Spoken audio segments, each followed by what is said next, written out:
Hello everyone, সবাইকে আমার চ্যানেলে অনেক অনেক স্বাগতম। দেখতেই পাচ্ছেন আজকের রেসিপি মিষ্টি কুমড়ার শাক। প্রথমত আমি একটি টাটকা মিষ্টি কুমড়ার শাক নিয়ে চলে এসেছি। দেখতেই পাচ্ছেন মিষ্টি কুমড়ার শাকগুলো কিন্তু একেবারে টাটকা।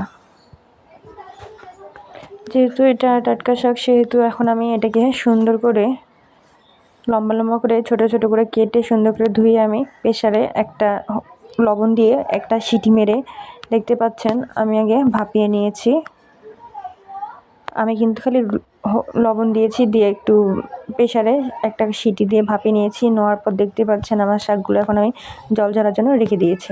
করে তেল গরম করে এখন আমি এতে পেঁয়াজ কুচি, রসুন কুচি এবং কাঁচা লঙ্কা দিয়ে এখন এগুলোকে সুন্দর করে লাল লাল করে ভেজে নেব। এগুলো কিন্তু আমি কড়াইয়ে দিয়ে দিয়েছি, দেখতে পাচ্ছেন। এখন এগুলোকে আমি সুন্দর করে লাল লাল করে ভাজা করব, সেজন্য আমি তেলের মধ্যেই কিন্তু একটু সামান্য পরিমাণে হলুদটা দিয়ে দিলাম। পরে কিন্তু আমার শাকে আমি আর হলুদ দিব না, যেহেতু তেলে দিয়ে দিচ্ছি গন্ধটাও থাকবে না, শাকে কিন্তু সেরকম একটা গন্ধ করবে না। সেজন্য আমি হলুদটা দিয়ে এখন পেঁয়াজগুলোকে সুন্দর করে লাল লাল করে ভেজে নিচ্ছি। যারা যারা আমার চ্যানেলে সাপোর্ট করেন অবশ্যই তাদেরকে অসংখ্য ধন্যবাদ। এভাবেই আমাকে সাপোর্ট করবেন, সবসময় আমার পাশে থাকবেন এবং আমার চ্যানেলটাতে অবশ্যই লাইক কমেন্ট শেয়ার করবেন। দেখতেই পাচ্ছেন আমার পেঁয়াজ কুচি রসুনগুলো কিন্তু যে দিয়েছিলাম সেগুলো কিন্তু আমার মোটামুটি লাল লাল করে ভাজা হয়ে গেছে।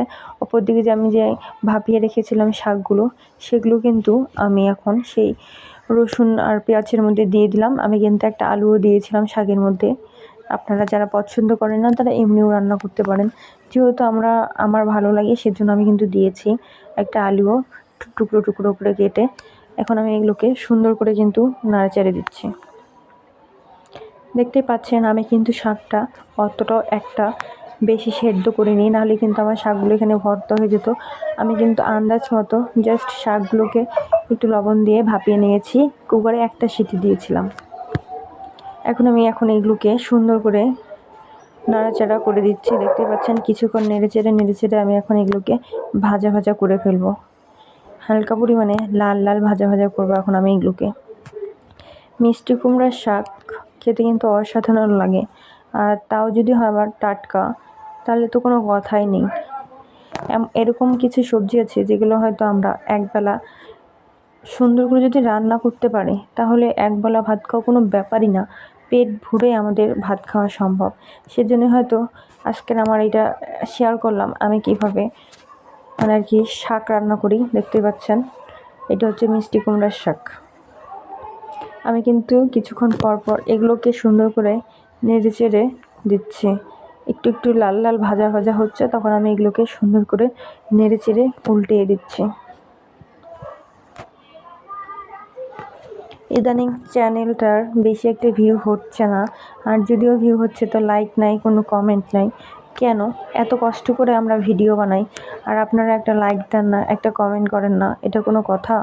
আপনারাই তো আমাদের মেন সাপোর্টার। আপনারা সাপোর্ট করবেন, সেটাতেই তো আমরা অনুপ্রাণিত হয়ে নতুন কিছু করব। অথচ আপনারা আমাদেরকে উৎসাহিত করছেন না, চুপচাপ দেখতেছেন, দেখে আবার চলে যাচ্ছেন। দেখতেই পাচ্ছেন মোটামুটি এগুলো কিন্তু হালকা হালকা লাল লাল করে ভাজা হয়ে এসেছে। আমি কিন্তু বারবার করে এগুলোকে নেড়ে চেড়ে দিচ্ছি, যেন এগুলো পুরো নিচে না লেগে যায় এবং সুন্দর করে লাল লাল করে ভাজা হয়। যদিও আমার লবণটা একটু কম হয়েছিল, আমি এর মাঝে কিন্তু একবার চেক করে কিন্তু হালকা পরিমাণ লবণ দিয়ে দিয়েছিলাম।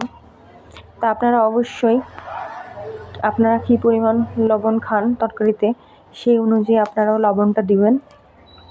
দেখতে পাচ্ছেন আমার শাকটা কিন্তু মোটামুটি, যে শাকের মধ্যে যে জলটা ছিল সেটা কিন্তু মোটামুটি শুকিয়ে গিয়েছে এবং শাকটা কিন্তু এখন হালকা লাল লাল করে ভাজা হচ্ছে।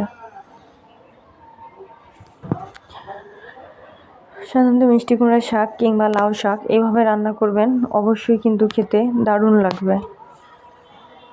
সাধারণত এইভাবে আমি সবসময়ই বাসায় রান্না করে থাকি, তাই ভাবলাম আজকে আপনাদের সাথে নতুন কিছু শেয়ার করা যাক। তাই একটু শেয়ার করার জন্য আমি চলে এসেছি আমার নতুন রেসিপি মিষ্টি কুমড়ার শাক। এখন কিন্তু দেখতে পাচ্ছেন আমার মোটামুটি শাকগুলো লাল লাল করে ভাজা হয়ে গিয়েছে একেবারে। দেখতে পাচ্ছেন আমি কিন্তু নামিয়ে নিয়েছি। নামিয়ে নেওয়ার পর আমার ফাইনালি যে একটা লুক দেখতেই পাচ্ছেন কেমন হয়েছে, অবশ্যই আপনারা কমেন্ট করে জানাবেন যে মিষ্টি কুমড়ার শাকটা ফাইনালি কেমন হয়েছে। দেখতে কিন্তু মোটামুটি দারুণ হয়েছে। এখন আপনাদের কেমন লাগবে জানি না, আশা করি আপনাদেরও ভালো লাগবে এই রেসিপিটি। আপনারা অবশ্যই বাসায় একবার হলেও ট্রাই করে দেখতে পারেন। আর আমার সম্পূর্ণ ভিডিওটি দেখার জন্য আপনাদের অসংখ্য ধন্যবাদ। ভালো থাকবেন।